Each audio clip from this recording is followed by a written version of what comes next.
So far, on Mysteries of the Church, we've explored the phenomenon known as stigmata, revisiting that historic day at Calvary where Jesus himself was crucified, and consulting both the scientific community and historians, we search for an explanation. Two fascinating accounts of stigmata were suffered by Padre Pio in 1918 and Therese Newman in 1926. Though both stigmata occurred during the same time, neither host was aware of the other, and the two accounts were as different from one another as the bodies that this was happening to.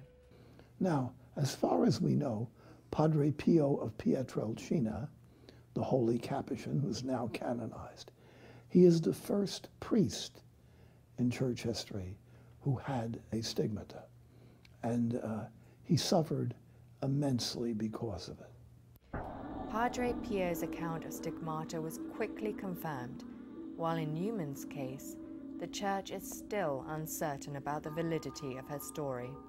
Probably the best case is St. Francis, who, when he experienced the stigmata, had a companion with him. The companion did not see this six-winged seraph, but he did see the wounds. And the companion, especially in Francis's elder years, after Francis had basically become blind, this companion had to dress and undress St. Francis from time to time. And it's during those instances when he saw the side wound. It's very difficult to keep the hands and feet a secret, especially if one is wearing sandals, and especially if one shows their hands. But there are ways to conceal it.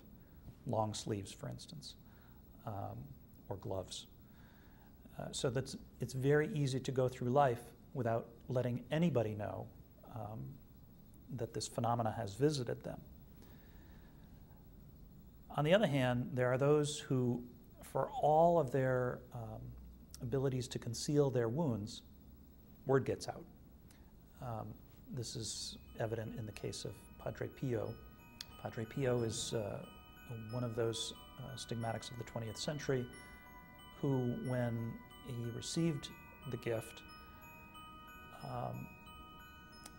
almost immediately his fame spread throughout Italy and southern Europe.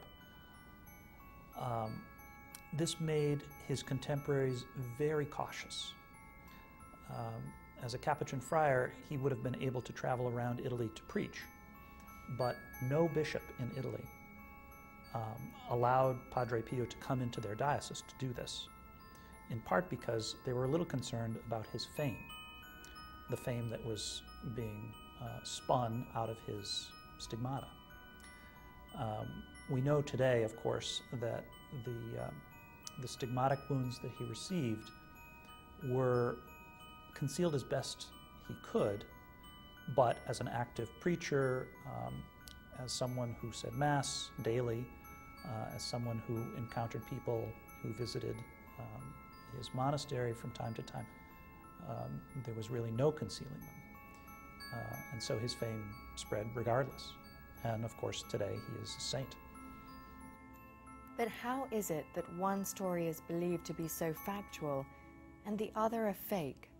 In 1911, Padre Pio first wrote of uncomfortable pain in his feet and swelling red bruises through the palms of his hands in a letter sent to Lamis, Italy, addressing Padre Benedetto, Pio's superior and spiritual advisor. It wasn't until 1918 when Padre Pio offered himself as a victim to end the First World War that he had a vision and experienced transverberation, another stigmatic sign. Transverberation is the piercing through one side, forging a union of love with God. In a state of ecstasy, Padre Pio witnessed another vision of Christ, this time leaving him with all the physical marks of stigmata. The wounds remained open and visible until his death in 1968. He had very unique wounds, open, bleeding every day, profusely on Fridays, and never infecting. The incredible thing about his stigmata is it never infected, open wounds. Meanwhile, the less creditable account of stigmata occurred in 1926. A member of a large but poor Bavarian family, Therese Neumann supposedly received her first sign of stigmata, a vision followed by a secret wound above her heart. The young girl suffered terrible misfortune after a paralyzing fall left her bedridden and blind. In 1925, a year prior to Therese's stigmata, she claimed that Saint Thérèse de Lisieux called out to her and cured her paralysis and restored her vision. Years later, Therese Neumann gave credit again to the saint when she was miraculously cured of appendicitis. The mark above Therese Neumann's heart appeared there again after a vision of Christ. More visions of Christ followed, each time leaving her with another mark of stigmata. Neumann claimed to have wounds on her hands and feet, as well as blood running from her eyes.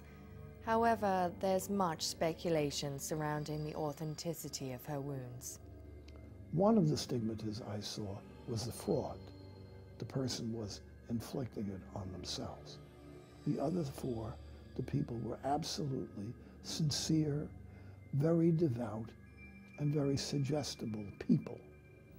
I think to try and get a handle on the truthfulness of stigmata, I think there needs to be some sort of determination by a church official. Clearly this is, whether it's physical stigmata or spiritual stigmata, having some sort of deep contact with the divine requires a kind of authoritative pronouncement. So the church knew this long ago. As a matter of fact, there was a time when there was an excommunication, an automatic excommunication, on anyone who revealed that they had a stigmata. It was a papal excommunication. So there hasn't been a lot of enthusiasm about this. So were these people blessed or cursed by stigmata? Which stories are real and which are not? Stigmata has baffled the world throughout history, and though we dig deep, it's possible we may never answer the questions to this strange phenomenon. Farewell, until the next time on Mysteries of the Church.